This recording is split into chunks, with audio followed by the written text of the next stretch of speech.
خانم ها و آقایان سلام، با شما هستیم با مجله خبری امشب.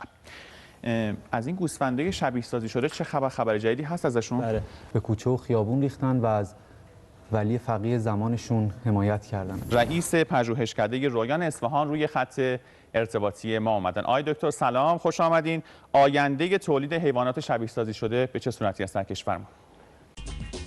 شبیه سازی گوسفند که ما دنبالش بودیم چند سال طول میکشید، ولی به دلیل نیاز فوری مقام عظما گفتن همین الان بریزینشون تو خیابون. گفتیم بابا اینا آماده نیستن. گفتم بابا خود مقام عظما یه شبه ولی فقیه شدن، این بیورزها نمیتونن گوسفند بشن. دیدیم راست میگن. من اولین نمونه شبیه سازی شده هستم. موقعی که من رو میساختن دستگاه هنوز گرم نبود که باعث شد اینطوری بشم.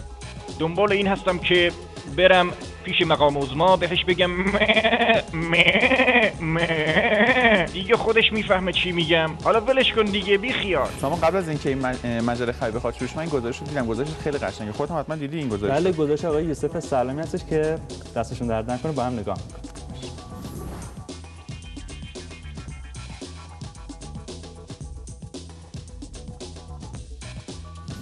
مثلا الان وضعیتشون به چه صورتی هستش؟ میخوام بدونم که کی به اونا رسیدگی میکنه، تو چه وضعیتی به سر میبرن؟ درسته، قراره ستاد کل نیروهای مسلح این افراد رو پیدا کنن و رسیدگی کنن به مشکلاتشون رو پرونده براشون تشکیل بدن. عمود قلبه ماها بدان کباب تو است، همیشه بعبع ماها فقط جواب تو است. بپرس کله و پاچه سالاد و نوشابه، پیاز و دوغ اضافه صورت حساب تو است. به من میگن آیا سوابق گوسفندی تو رابطت با ولی فقیه تأثیر داره؟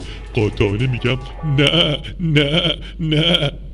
ما الان آمدیم بیعت با سیدعلی بگیم که سیدعلی ما خوشحالم که حیوانات شبیه سازی شده در صحت و سلامت کامل به سر میبرن. امیدوارم اتفاقی برشون نیفته. ازت ممنونم. خواهش میکنم.